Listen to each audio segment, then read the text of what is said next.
Labą dieną, ačiū visiems, kad susirinkote. Labdien, paldies, kad nācāt. Kristīna, parasti autoriem tiek uzdots jautājums. Kā jūs rakstat? Manau, atsakymas būtų toks.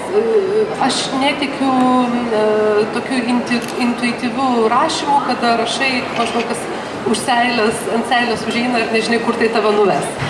Es atzīšos, ka es neticu iespēju rakstīt intuitīvi, tā ka tu piesēdies un raksti pats no sevis to, kas iešaujas prātā. Tam es neticu. Šādi rakstot pastāv spēcīgs risks, ka var rasties daudz sliktas literatūras. Tas ir līdzīgi kā ceļojumā. Tev vienmēr ir jāzina, kur tu gribi nokļūt. Bet maršrutam nevajag būt pārāk stingri saplānotam, jo citādi ceļodams tu nepiedzīvos nekādu aizraujošu un radošu piedzīvojumu. Tātad vajag, lai rakstīšana kā ceļš tevi vēstu uz mērķi. Un manā gadījumā tas ir tā, ka es vienmēr iepriekš esmu ļoti ilgi gatavojusies, sagatavojusi domas un ļoti ilgi sevi iekšā briedinājusi sižetu. Иногда я читал, что когда актер, оживая какую-то роль или писатель пишет, с ними что-то случается, о чем они там делают роль или пишет. Случилось что-то с вами в жизни, как о том, что вы pисали в книге?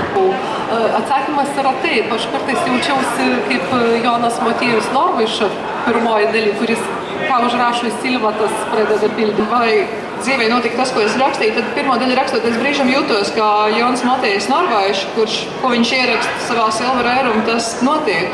Tad otro daļu rakstot, tikko es sāku rakstīt nodaļas par mēra epidēmiju. Pasaules atricināja bailes no putngripas epidēmijas.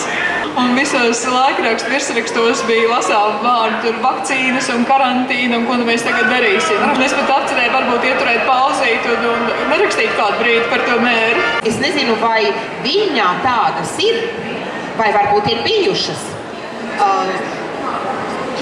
Un kā šāda kaķu mīlestība, ja gluži otrādi nemīlestība, varētu ietekmēt likteņus cilvēku? Čia istorija su Rygos meru ir jo meilė katėms, tai jau per tas 2 dienas, kai aš čia esu, yra legendinė. Visi ją mini. Šajās 2 dienās, ko esmu Rīgā, man šķiet, ka tā Rīgas mēra mīlestība uz kaķiem ir jau leģendāra, jo es jau kuro reizi dzirdu to pieminam. Es domāju, ka es noteikti veltīšu savas grāmatas eksemplāru ar ierakstu jūsu pilsētas mēram.